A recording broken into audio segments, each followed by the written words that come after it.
WNBA star Brittany Griner has been found guilty of the charges that she was facing while she's been in Russia. She now faces 9 years in prison. Well, we've got some pictures there. We can bring up another one.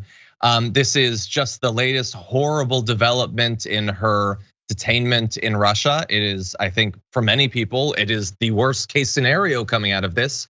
And it is, it's a topic, it's a piece of news that a lot of people in America, as well as in the American government, have been focused on because it's become sort of a tiny little capsule proxy battle for what's going on between Russia and Ukraine. And perhaps to that end, Joe Biden's response to it came almost immediately. Take a look at this. President Biden says just moments ago, today, American citizen Brittany Griner received a prison sentence that is one more reminder of what the world already knew. Russia is wrongfully detaining Brittany, he writes. It's unacceptable, and I call on Russia to release her immediately so she can be with her wife, loved ones, friends, and teammates. He adds, my administration will continue to work tirelessly and pursue every possible avenue to bring Brittany, and Paul Whelan home safely as soon as possible. Savannah, the words of President Biden within the last couple of minutes. Exactly, and I believe shortly after that, they reiterated that they are going to get her back. They haven't defined exactly how that would happen. And I found this to be shocking. I guess, man, time flies by. You don't realize it's been 6 months that she's already, that is insane. If the judge announced we're sending her home today, it would already be an unimaginable injustice against Brittany Griner. But the fact that she could face this time for less than 1 gram of cannabis oil. We're very used, Jordan, in America to not receiving justice or anything like it. But this is like satire. This is parody of how bad things normally are.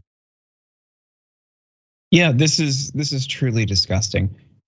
She really didn't do anything that severe.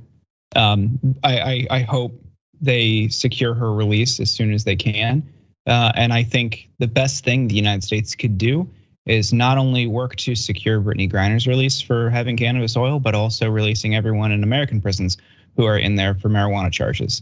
So if you recognize that abroad, that is a total injustice, you should do so domestically too. It is not something anybody should be incarcerated over. Freeing and expunging the records of everyone who has a cannabis charge would be the least they can do to show a thorough commitment to justice on this front. 100%, yeah. And it's one of those areas that we've often pointed out that Joe Biden could do a lot on. If he actually cared to, he could single-handedly do a lot, and there's nothing the Senate parliamentarian could do about it. There's nothing Kyrsten Sinema or Joe Manchin or any of the other people who often get to serve as president can do about it if he wanted to. It is insane that in 2022, there is any place on earth, let alone some of the wealthiest, most supposedly advanced countries on earth, where you can get locked up over this stuff, that you would suffer any consequences whatsoever. It is utterly irrelevant. Cannabis oil, actual cannabis, whatever. It has no negative effect on anyone else. It is totally up to people. We allow them to consume all sorts of far more deleterious substances on a regular basis. And we not only allow it, we encourage it. We live in an insane world. But to that end, actually, I wanna play this next video of Brittany Griner's apologizing for something that she should not have to apologize for, but she is trying to get out of there. And here is what she had to say before that sentencing. I wanna apologize to my teammates, my club, Gemka, the fans in the city of ECAT, for my mistake that I made and the embarrassment that I brought onto them.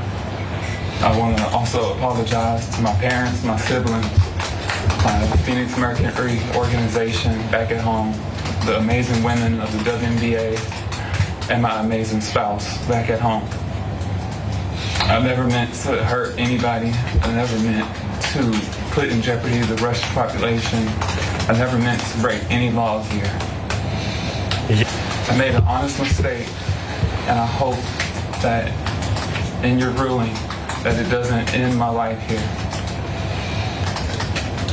I know everybody keeps talking about political pawn and politics, but I hope that that is far from this courtroom. I want to say again that I had no intent breaking any Russian laws.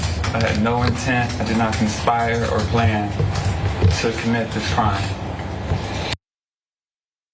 I totally understand why she would need to put out a statement like that, but she should not have had to say a single word like that. Nothing that she did is anyone's business other than her own. That she would have to imply that she didn't want to harm the Russian people. It's cannabis oil.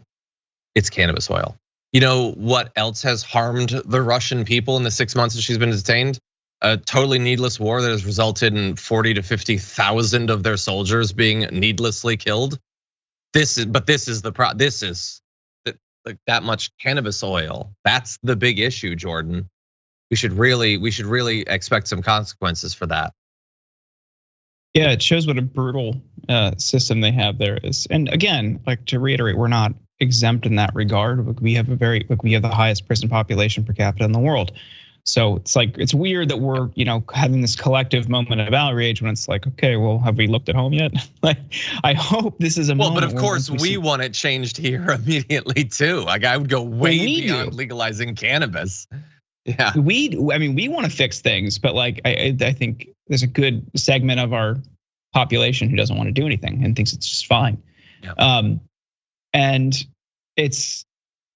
I hope that we can have a healthy national conversation. I'm pessimistic that we ever will, but I hope this is a moment where we can look and think like, okay, this is absurd. Nobody should be sentenced to 9 years in prison for something so trivial. It's just totally archaic, and they're obviously using her as a pawn in this broader geopolitical conflict. And it like you mentioned, the casualties in the war. This is just another human being caught in the crossfire of a broader geopolitical conflict. And I feel really, really bad for her because she did nothing to deserve this. For more political news breakdowns, interviews, stories of activism, and me trying my hardest to care about the occasional big celebrity news story, subscribe to our YouTube channel at youtube.com/The Damage Report. And you can ring the bell wherever it is so you don't miss anything.